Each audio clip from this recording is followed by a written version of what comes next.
बात करते हैं सचिन पायलट की। जन संघर्ष पद यात्रा के आखिरी दिन सचिन पायलट का बड़ा बयान सामने आ गया है। ये यात्रा सरकार की नहीं बल्कि भ्रष्टाचार के खिलाफ है, ये पायलट का कहना है। ये यात्रा निष्पक्ष जांच के लिए है, सचिन पायलट का ये कहना है। किसी के खिलाफ प्रतिशोध की राजनीति नहीं कर रहा हूं मैं।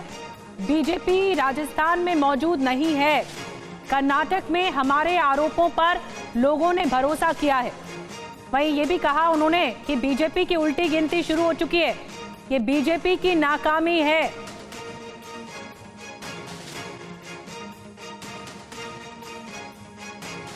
और समीर अब्बास हमारे सहयोगी ने बातचीत की है, क्या कुछ कहा सचिन पायलट ने, आइए आपको सुनाते हैं।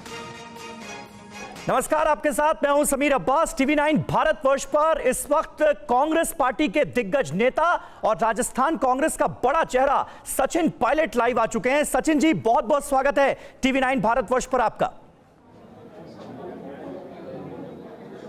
जी शुक्रिया। सचिन जी, आज हम और आप ऐसे वक्त में बात कर रहे हैं जब कर्नाटक में आपकी पार्टी कांग्रेस पार्टी ने बम्पर जीत हासिल की है। आपके हिसाब से इस जीत के टेक अवे पॉइंट्स क्या रहे? कर्नाटका में हमारी पार्टी ने जो आरोप लगाए थे बम्बई सरकार के ऊपर, वो आरोप लोगों ने उन पर विश्वास किया और मुझे लगता है कि जो हमारा कैंपेन था वो भी 40% कमीशन सरकार का कैंपेन था और उसी के आधार पर हमको भारी जनमत प्राप्त हुआ है। और मैं समझता हूँ ये एक भाजपा की नाकामी है गवर्नेंस की, और मुझे ऐसा भी लगता है कि इससे भाजपा की उल्टी गिनती चालू हो गई है। भाजपा की उल्टी गिनती चालू हो गई, आप ये कह रहे हैं। लेकिन देखिए, आपने बिल्कुल सही कहा, कर्नाटक में दो बड़े मुद्दे रहे। एक तो 40% कमीशन खोरी का आरोप कांग्रेस पार्टी ने जोर शोर से बीजेपी की सरकार पर लगाया, और दूसरा राहुल गांधी की जो पदयात्रा हुई, जो भारत जोड़ो यात्रा हुई, उसका भी बड़ा असर देखने को मिला। लेकिन राजस्थान पर हम अब आ जाते हैं। राजस्थान में आप अपनी ही सरकार पर भ्रष्टाचार के आरोप लगाते हुए नजर आ रहे हैं।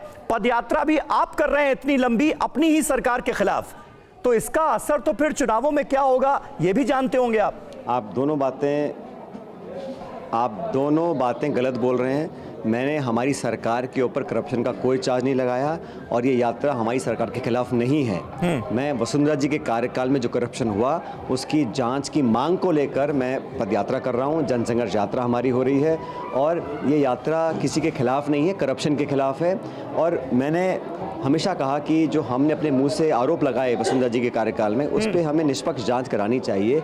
इस मांग को लेकर जनता का आज समर्थन हम लोगों को मिल रहा है। और जो करप्शन की बात आप कर रहे हैं, वो पेपर लीक जब होते हैं किसी भी स्टेट में कहीं पर भी, तो करप्शन में मुद्दा होता है क्योंकि पेपर पैसे में बिकते हैं। तो उस पर अंकुश लगाने के लिए हमको व्यवस्था में बदलाव करना जरूरी है। इन दो मुद्दों को लेकर मैं यात्रा कर रहा हूँ और इस भीषण गर्मी में इतने लोग जुड़ रहे हैं, मतलब वो इस मुद्दे से अपने आप को एसोसिएट कर रहे हैं। बिल्कुल बिल्कुल, इसीलिए मैंने ये कहा कि चाहे पेपर लीक का मुद्दा हो या फिर हजारों करोड़ का भ्रष्टाचार हुआ वसुंधरा राजे की सरकार में और उसकी जांच अशोक गहलोत मुख्यमंत्री रहते नहीं करा रहे हैं, ये सीधे सीधे आप कह रहे हैं। तो फिर भ्रष्टाचार के खिलाफ कार्रवाई ना करना भी तो एक तरह का भ्रष्टाचार ही है।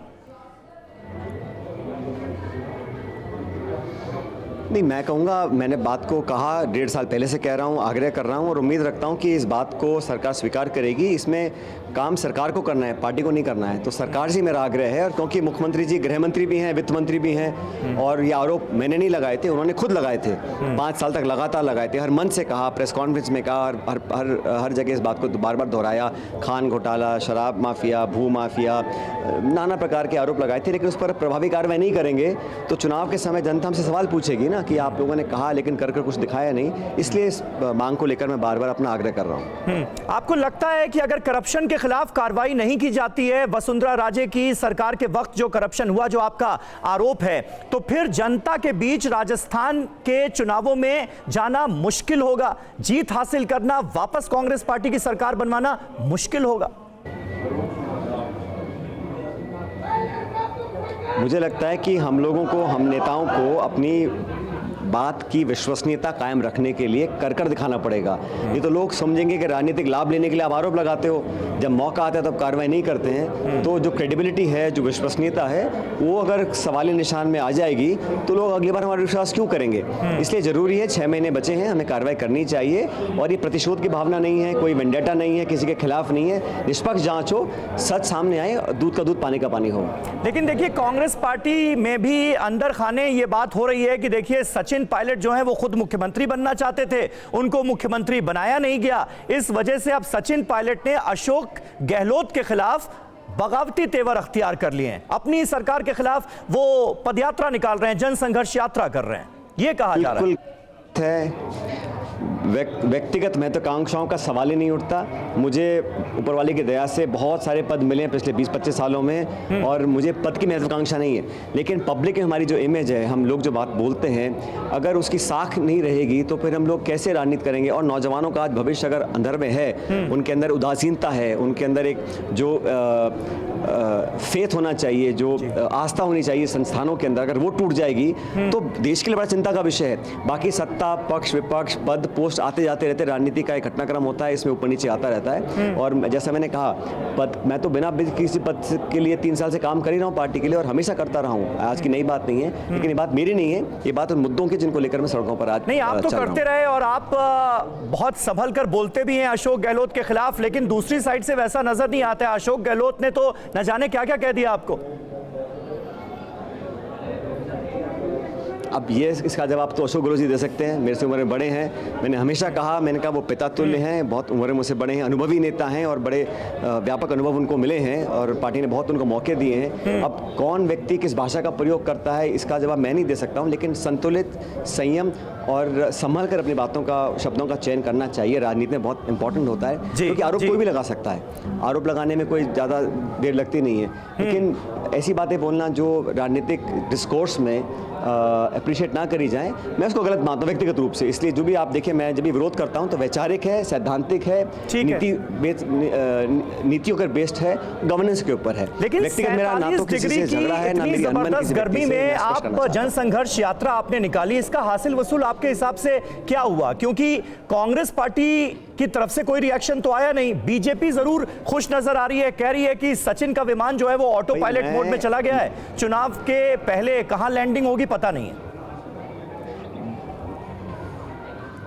बीजेपी का कोई मुद्दा ही नहीं है, बीजेपी राजस्थान में मौजूद नहीं है। वो तो इस नींद में सो रहे हैं कि अपने आप जनता उनको वोट डाल देगी। इतना झगड़ा है, इतना बिखराव है कि 5 साल होने को आए हैं, बीजेपी एक नाकाम विपक्ष साबित हुई है, सदन के अंदर, सदन के बाहर, ये जग जाहिर है। जहाँ तक मेरी बात है, मैं 2-5 दिन अगर गर्मी में चल रहा हूँ तो पीड़ा कुछ नहीं है। पीड़ा तो उन बच्चों की है, बच्चियों की है, जो पढ़े लिखे 2-2 साल मेहनत करते हैं, कोचिंग लेते हैं, ट्यूशन करते हैं, खर्चा करते हैं, पेपर लिखते हैं अपना भविष्य बेहतर बनाने के लिए, पेपर लीक होता है, कैंसिल होता है, उनके परिवारों पर क्या बीतती होगी, वो असली पीड़ा है जीवन में। ये 2-5 दिन गर्मी में चलना, ये मैं इसको पीड़ा नहीं मानता हूँ।